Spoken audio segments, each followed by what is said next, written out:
Hello and welcome to the Natania G Podcast. I'm your host, Natania G, and I'm thrilled to have you join me on this journey towards lifelong health and vitality. With nearly 30 years in the fitness and wellness industry, I've had the privilege of working coast to coast, meeting incredible professionals, mentors, and leaders. My goal is to bring their expertise to you, offering not just information, but practical tools you can apply in your own life. On this podcast, we'll interview a variety of professionals, each with unique approaches and specialties. I believe everyone is unique, and what works for one person might not work for another. True success happens when you match who you are with what you do. Please note that the content shared in this podcast is for educational and informational purposes only. It is not intended as a medical advice, diagnosis, or treatment. Always seek the advice of your physician or qualified health provider with any questions you may have regarding a medical condition. Never disregard professional medical advice or delay in seeking it because of something you have heard on this podcast. Thank you for listening and enjoy the show. Welcome back to the Natania G Podcast. Today, we're thrilled to have a special guest, Robert Cappuccio.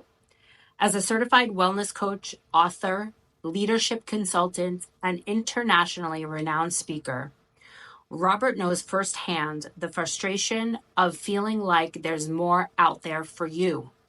In this episode, we'll dive into how you can uncover the life you truly want without the pressure of others telling you who you should be or what you should want to be. Robert's mission is to help you align your life with your own values, giving you the tools to build resilience and meaning on your own terms. Get ready for an insightful conversation that will leave you feeling empowered to take charge of your journey. Robert Cappuccio, I'm so happy to see you. Good to be here, Natania. Yeah, I mean, I know you're speaking a lot, you're working a lot with clients, and I'm really thrilled to be able to highlight you on this podcast because, you've been a huge part of my journey and continue to be. I've known you for well over 20-something years, and you were a key contributor. Yeah, right? And you were really key in helping me get started on my journey to health and wellness. So I'm glad that, people have access to you now, and I want more people to because you really break it down really well. The first question I had for you is I was looking at your website, the self-help antidote. Where did this originate, and what does that mean to you? What is that? It originated from my own cantankerous personality flaws and things that really pissed me off. Got it. As most of my interests do. And for me, the self-help antidote is not about having a go at self-help, because there were some great educators and there's great information coming out of that industry. But there's also a lot of assumptions coming out of that industry. And there are things that when you look at the empirical evidence, not only does it not drive transformation the way it claims to, I think it creates unnecessary barriers. So for me, the self-help antidote is a fancy way of talking about coaching-based culture between people, between organizations. And coaching is not really about you, the guru, having the answers. Or as my friend Dr. Roy Sugarman is fond of saying, it's not about being the sage on the stage, but rather the guide by the side. Mm-hmm. And that was the motivation for launching the self-help antidote. So when I originally met you, you were very into self-help books. You exposed me to many of them, which were really great. And when I say self-help books, originally I started, as a personal trainer. You were the head of education, and you really, moved me to read these books on, developing, I guess, yourself, believing in yourself. A lot of it branched out into sales, into communication.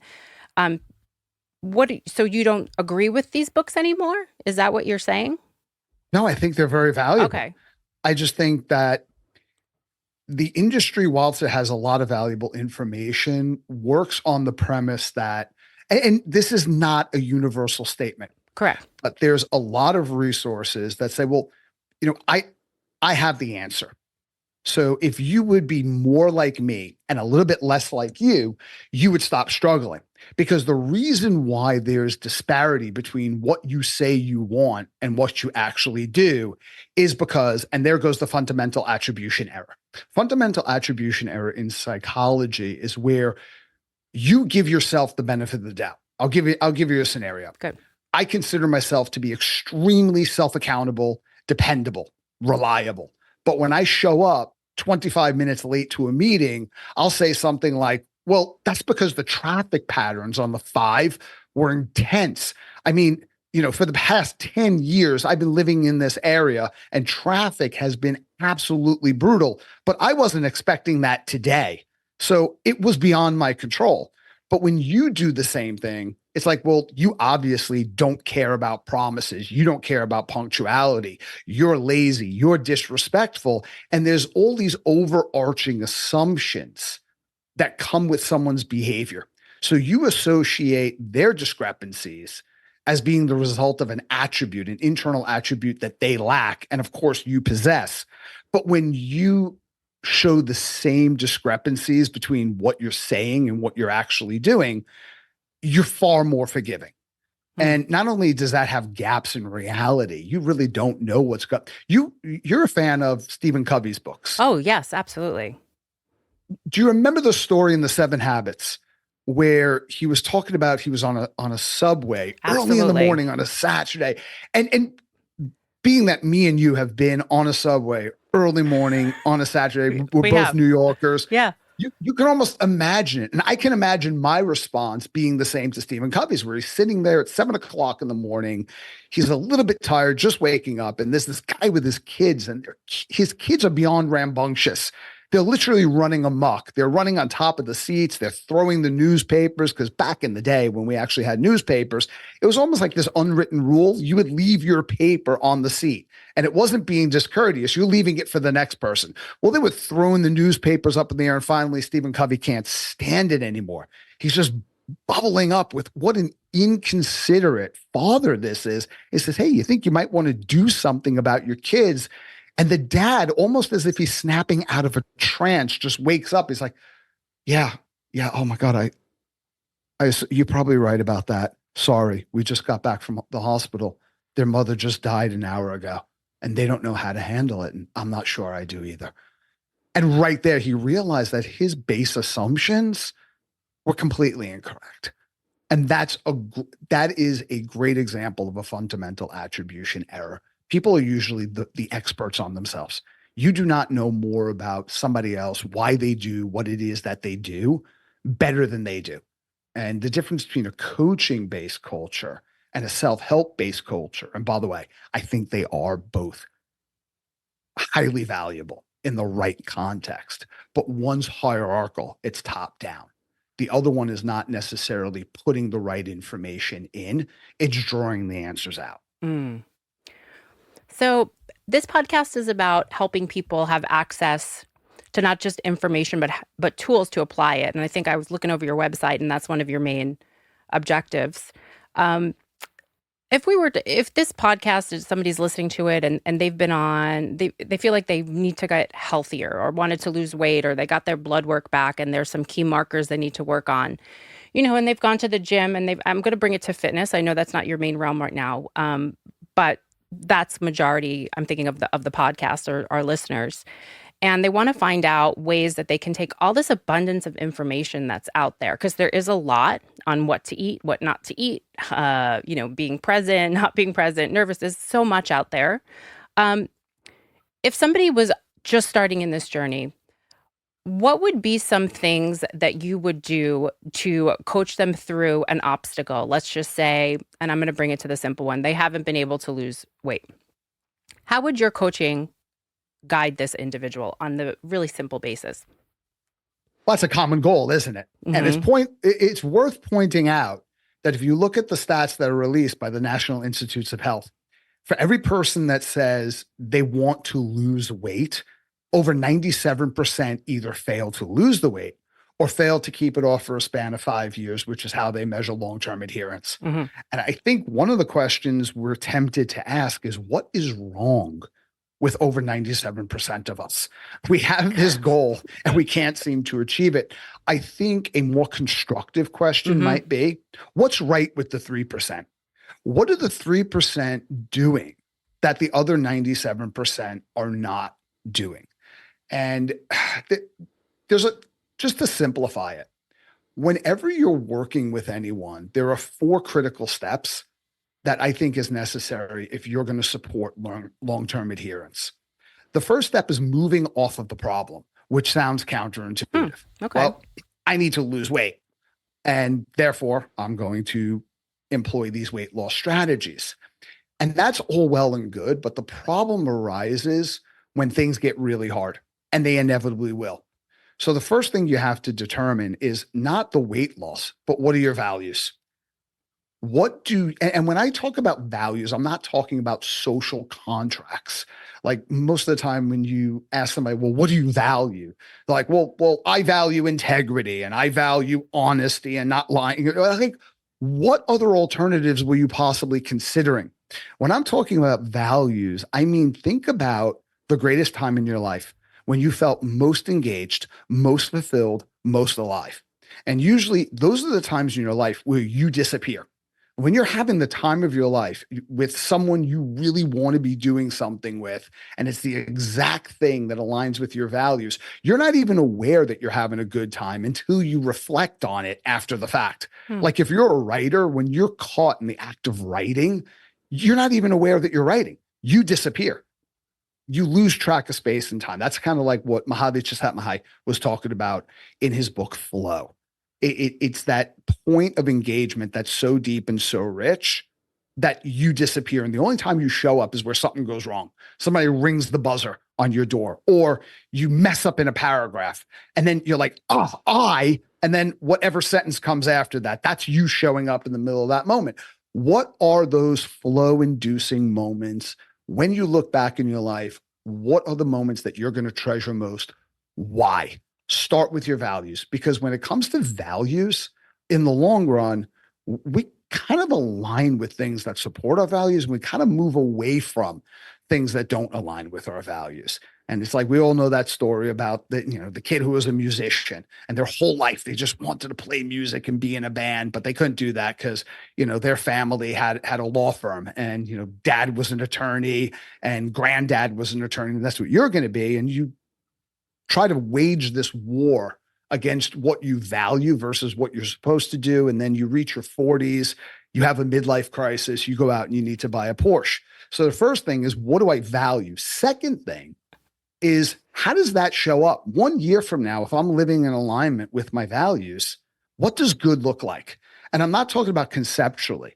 I'm talking about once you lose that weight, what are you doing differently that you're not currently doing that gives you life? Or what do you no longer have to endure that you hate having to endure? The third step is, what are the outcomes that need to arise in order for me to get to that goal? So if you have a 20-pound weight loss goal, you're not just going to wake up one day and lose 20 pounds. In case you do, unless you do something radical like with a chainsaw, which is not recommended. So there are certain outcomes that need to occur, outcome goals, in order to get you there. And then the fourth step are, what are the behaviors? What are the behavioral goals that bring about the outcomes that allow you to live your vision so you can live a life in alignment with your values?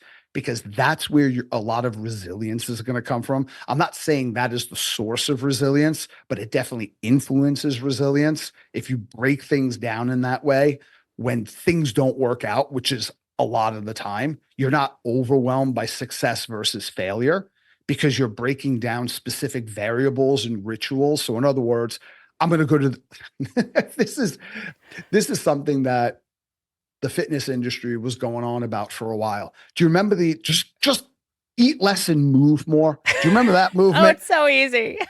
How hard could it be? Just eat less and move more. That is the same scenario as Right. me working at the Y as a lifeguard. And I look up and someone's drowning in the middle of the pool. And I run to the edge of the pool and I scream out, hey, drown less, swim more. Now, technically, that's good advice, but it's not actionable, and it's not going to get someone out of the pool. So if you say you're going to go to the gym, what exactly does that look like? When? What are the acute variables? What exactly are you going to do? At what intensity? How many days a week? What are your support structures? Who's that person in your life that whenever you're trying to do something good for yourself, they're your biggest fan? How can you enroll them? How could you take them out to a cup of coffee and talk to them about your goal? So what exactly are you doing? So on a Wednesday afternoon at 5 p.m., when you're supposed to be heading to the gym and something goes wrong, it's not like I failed. It's one variable that you need to manipulate and you can learn from. Because when you have specific rituals and routines and models for doing what you say you're going to do, it's the things that don't work out for you that gives you the information, that gives you the adaptability to move forward and move further than you ever would have been able to move if you didn't have that quote unquote failure happen anyway. I might need to know something that I need to organize the pickup for our kid with my spouse because sometimes they don't get out of school when they're supposed to get out of school, or I can't go pick them up because I have a meeting. I have to stay late. I might have to coordinate with somebody, but I don't learn that until something goes wrong. And most of the time people think that when you're setting out to achieve a goal, the worst thing that can happen is you fail. No, sometimes that's the very best thing that can happen. Here's the worst thing that can happen. And this isn't about weight loss. This is about anything. You have the best workout at the gym you've ever had. You get up in front of the board and you make the best presentation you've ever made. You go out on a date and it's the best date you've ever had. And you have no idea why. And you can never reproduce that. That's the worst thing that can happen to you. And that's what a habit model and a structure can do for you. Because even when you get to the behavioral goals, which is step 4, there are steps within that. I like to use acronyms for everything because I had a hard time learning things when I was growing up because I've had over 10 concussions, been put on experimental medication, Tourette's. So I have a lot of brain damage. So when I was younger, I was like, well, how do I learn anything? And for me, acronyms created these mental models. And one of those models is what I call a core habit cycle. No matter who you read, whether you're reading James Clear, BJ Fogg, whether you're reading The Power of Habit by Charles Duhigg, all great resources, they all have a model. And it works around something like this. There's a cue, there's a behavior, and a reward. The core habit cycle incorporates other models of coaching into your typical habit cycle. And here's how it looks. Number 1 is the C, cue. What are your environmental cues or triggers?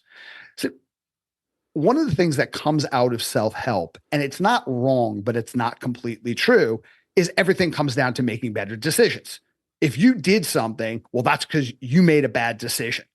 Well, going back to the 1980s with Benjamin LeBay, when he was doing his research on compliance with simple requests like, hey, would you raise your right hand? And he would get 100% compliance. He would hook these subjects up to an EEG. And what he noticed within the brain scan was to a lot of requests that he was making, the motor cortex would fire before the prefrontal lobes. And what does that mean? What that means was our brain decided before we were even consciously aware that we were complying. So how can you make better decisions if you're not even consciously aware of the behaviors you're engaging in because of operant conditioning and your response to environmental cues that are below your conscious awareness? How do you make a better decision around that? What you need to do is start saying, well, what are some of these cues? And an example is, let's say I decide I'm going to do yoga every day after work. And that's probably not a bad idea because I'm about as flexible as a crowbar. So it wouldn't be the worst decision I've ever made. Right. But I walk into my house and the first thing that's there in my living room is the TV and the remote and the sofa. Well, all of those are environmental triggers. Got it. Kind of like a stop sign. You don't read, oh, wow, S-T-O-P. Well, I think they want me to slow down and stop here. You just respond to your conditioning of that environmental cue, or at least you probably should. If you live in San Diego, you just like slow down, roll right through it. That's your conditioning, but most people should stop. So what do? I'm on the couch, turning on the TV. I don't even know why I'm doing that. I never made a conscious decision. I just responded to those 3 environmental triggers.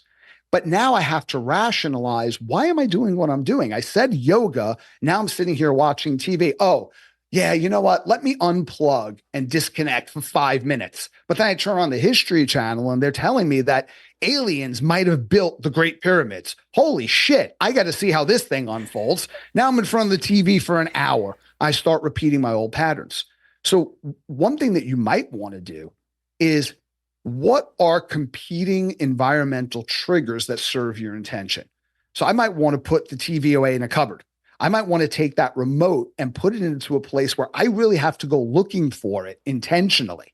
So there's a wedge between stimulus and response.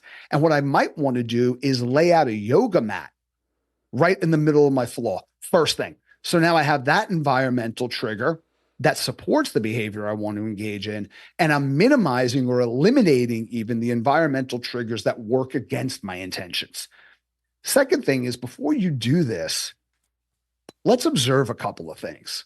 On a scale from 1 to 10, when you get into coaching practices like motivational interviewing, scaling is really clear to elicit specificity and also to create a path forward through deeper understanding of where you're at.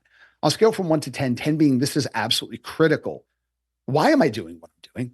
How much does yoga play into my highest values? And let's say my highest values are experiences and love of learning and sharing. And I've been wanting to go exercise or go on these hikes with my wife and get to the top of a mountain, overlook the ocean, because these are moments and memories that I know when I'm sitting in a rocking chair, when I'm 80 years old, if I live that long, I'm going to cherish that. But I can't go because I'm constantly injured. I have overuse injuries. And I'm always saying, oh, you know what? In a couple of weeks, time is fleeting. So it's a 10 for me. Okay. Then on another scale from 1 to 10, how confident am I that given my goal, I will do yoga, 3 days a week, Monday, Wednesday, Friday at 5 o'clock in the afternoon? How confident am I knowing my past behavior patterns?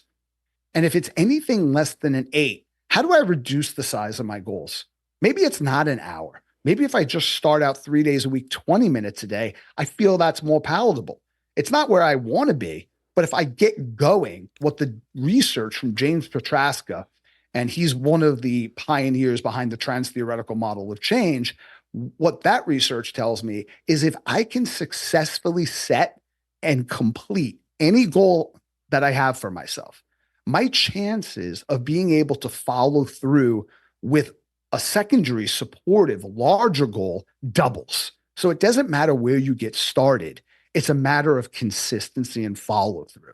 So that scale becomes important. Bobby, I love speaking with you because you bring a whole other layer to coaching. We've interviewed a lot of incredible holistic health wellness coaches. And I think your layer brings, if I can describe it, like a really raw, like, let's get to the root cause, like without any fluff. And I feel like your questions have always been really powerful. And one of the things I've noticed, so thank you for sharing those steps on what somebody can do. One of the things I've noticed is when I've set you up with, I've had you speak to a couple of my clients. One particularly is a high level entrepreneur, executive, and he's been having or had trouble or issues with weight loss. He would go up and down, up and down, up and down, up and down. And I share this story a lot with people, and you were the one person to really make it connect for him. And you ask the right questions. When you talked to, how did you know, you can share a little bit about the story because I think it's really powerful, but how do you know what questions somebody needs to ask themselves? Or is that, how did you know that about him? Is it is it a magic talent? I'm so glad. I am so glad you asked me this question. When you look at coaching, one of the popularized myths around coaching, and people will say this so often, it sounds so intuitively correct, but it's only partially correct at best. Coaching is about asking really great questions. No, it's not. If that was the case, you could read a book, 10 best questions to ask anyone. I'm sure there's 1,000 books out there with that. And you can write them down and email them, and you're done with coaching. Or you can get a 9-year-old to memorize those questions and say, when you sit down in front of this person, ask this question, followed by this question. These are really great questions. And now you have your 9-year-old coach. It's not about asking really great questions. It's about the response to the questions. It's about reflection and affirmation and encapsulation. When you ask a question that either you have a model, there's somewhere you're looking to go with someone, so there's a coaching model, or you're listening and following your curiosity, it doesn't matter if every question is particularly insightful or genius. What matters is that you listen to the response. What are they saying? What are they not saying? What words? My coach, Dave, he would call this a sandwich word. What's there that really catches your attention where you're like, wait, what? There's an emotional emphasis on it, or it just doesn't seem to fit with the rest of the context. That's something that I would be curious about. It's where their body language shifts and changes instantly, whether it's the shape, whether it's the distance from you, whether they lean back, lean forward, what's happening? And what is it that you're noticing? What do you think you're observing? And leave your opinions out of it. What's your observation based on the response? And also, what are their strengths? What are their attributes? When you're talking about this particular client, who I remember this coaching session very well, what are their attributes that make them good at what they're good at? Or it's the core of who they are. And everyone around them is like, wow, you're really great at this. Well, how can we overlay those attributes in that area of your life to what you're trying to achieve, but you might be struggling in this area? Like, if we can talk about your client without mentioning any names, this person is someone who is struggling to adhere to exercise, constantly late, missing appointments, non-compliance. And what traditional self-help would say is you either need to expand your commitment and your discipline, or you need to shrink the size of your goals. You need to make a decision and just do the work. It's like, wait, hold on. This person is so successful in business, he's definitely part of the 1%. So someone who has been able to build multiple businesses and developed a reputation in each of those fields for outright excellence is non-committal and lazy? Are you joking? Something's not right. Like, anyone who's had a business that's even been moderately successful knows it's one of the hardest things you'll ever do, and your chances of succeeding are very unlikely. Small Business Administration says that 95% of all businesses will go out of business in 5 years, the vast majority of those within the first year. You're talking about someone who has been extraordinarily successful in multiple businesses, top of the stratosphere, multiple times over. Something's wrong. And what appreciative inquiry, which is a discipline of coaching, would look at is not what are you doing wrong, what are you doing really right? What are your strengths? What are your attributes? So what I did, I just asked him, because I'm curious, what is it that you're most proud of? What have you been able to build that other people, despite their greatest efforts and sincerity, struggle to? Walk me through that. How are you able to do that? What are the beliefs you have? What are the rituals you have? What are the practices you have? On a scale from 1 to 10, how well do you think those are working? Definitely 8 or above, maybe 10. Okay, well, why do they work? If you were going to use those principles to teach me about weight loss, how'd you go about it? Forget the weight loss. Teaching weight loss through your principles. How would your daily routines and attitudes work for me? Okay, great. Well, how do you think those could work for you? That's what I was curious about, because what was happening and the rationale that this person was giving themselves in their head, their own self-talk about why this was occurring, was incongruent with so many areas of excellence in this person's life, because they weren't just really successful at business. Turns out, they were really a dedicated dad, loved their family. So still, in the midst of being super successful at business, you had this other area of motivation where their values lived and they worked really hard. I don't buy that you're lazy. Yeah. And There's you a know what? He conflict. went right to a spreadsheet and started applying everything. Oh my God. Yeah. So thank you. That's I feel like, hilarious. yeah, I feel like, when it comes to certain clients, they go beautifully with your coaching. I think all clients do. And I know you're very much entrenched in leadership development with these principles. I know you're a very sought after speaker on behavior change and leadership. And some of the things you said, I just want to recap because we do need to end in a little bit. I know we have a time crunch that we're going for, but one of the things that you brought up was definitely environmental cues. A common thread in a lot of our talks has been like set your routine up. Night routine, morning routine.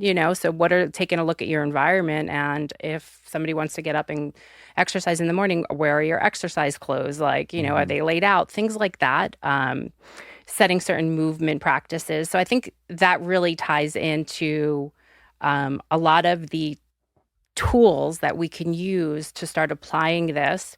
And I also like how you talked about focusing, I guess, on talents, right? And this is something I've learned from you. A lot of times we'll do like an inventory. And this is a 10, let's say 1 to 10. 10 I'm great at. 2, this is a 2 or 3. This area of my life is an 8 or 9. This area of my life, and we go on our own judgment scale and we start at the lowest number. How can I improve this number? And I love your approach on what are you really good at? What is a 9 or 10 in your life? And how can we apply that to other areas? So focusing on the positives of somebody and not really making them feel like this area is lacking. And it's helped me a lot in my life as well. So I wanted to bring that out. Did you have any comments on that? Because I know that you talked about that with the client that I referred to you. Well, I think it's how we frame things sometimes that gets us into trouble, because the question that has been posed is, well, if you're looking at the positive, what about self-accountability? Well, what are you accountable for? Are you accountable to continually inward directed virtue signaling, or are you accountable to a result and an outcome? Right. And if you say you're accountable to an outcome, that requires a process, and how you leverage that process has an enormous amount of influence on the outcome itself. So let's say we'll go with the yoga example, because why not, right? I say I'm going to do that 5 days a week. And at the end of the week, I miss 2 days. What do most people focus on? They don't focus on what happened the days they followed through. They focused on what happened the days where what they thought was going to have happened didn't happen. And that is useful. But if you say, well, I just failed at yoga, and it's just this blanket generalization, you don't learn anything. And you start to reinforce the thought patterns that lead to recidivism, that lead to relapse, that lead to you just basically giving up. A better question is, if Thursday I completely screwed up and nothing that I said was going to happen actually happened, a good question might be, what was my best day? What was a day that, even though it was hard, I still followed through and kept my commitment? What were the variables? What was my environment like? What was my emotional state like? Who might have influenced that? You're going to learn a lot of information that helps you drive greater levels of consistency. And if you just stay in it, that means greater levels of success in the long term. You have to take a look at the best of. Right. So what percentage of success would you give yourself? And if it's like, well, I failed 0, 1, that's dishonest. Because if you're going to look at what you could have done better, you also have to be honest enough to look at what you did particularly well. And if you look at the 60%, you could say, okay, what would 70% look like this week? Now you're getting into strategy, because behaviors are the single most pervasive way to drive transformation. It's behaviors. You can get out on I live across the street from Padre Stadium, Petco, right? And somebody can have a really bad game, and the coach is probably not going to pull them over in the major leagues and go, listen, you got to believe, you got to be confident. All of these things work, but what are the specific behaviors that produce that outcome? If I'm a Major League Baseball player and I'm having kind of like a bad streak, I'm in a slum and I go to my coach and my coach says, listen, Bobby, what you got to do is you got to make contact between the bat and the ball more of the time. Again, that's true, but useless information. What are the behaviors that's going to facilitate that outcome? Even if it's a mindset issue, there are certain behaviors and practices that are going to shift that mindset. Telling me not to have a certain mindset or embrace a different mindset is wishful thinking, and it's generally useless. I love the approach. I really do, and I think it's going to help a lot of people. I know you're currently right now working with companies and teams. Do you still do one-on-one coaching for the lucky few? Very, very little. Okay. I will do it if there's a need, but I try to stay away from one-on-one coaching. Where can somebody access your information? I know you're a speaker. Where can somebody access it? At the Self-Help Antidote, if they wanted to find out more. I know you have a podcast as well. And you also do speaking. Same title. Okay, great. And you also do speaking engagements for teams and companies. Is there anything else? I do. Okay, great. Is there anything else that you wanted to add before we wrap it up? No, because as we've already established, I can go on. I could just go off on one. I know. So I know time's a concern. So I'll just say thank you to your listeners. Yeah. Thanks No, for I having me, definitely want to bring you back and talk a little bit more about, the process and just apply it to, different areas and avenues of life that we have on the podcast, because we're bringing in body work, mindset, and movement. And I know mindset's a huge piece in applying all of it. So look forward to definitely bringing you back. And thank you for your time, Bobby. Thank you. Okay.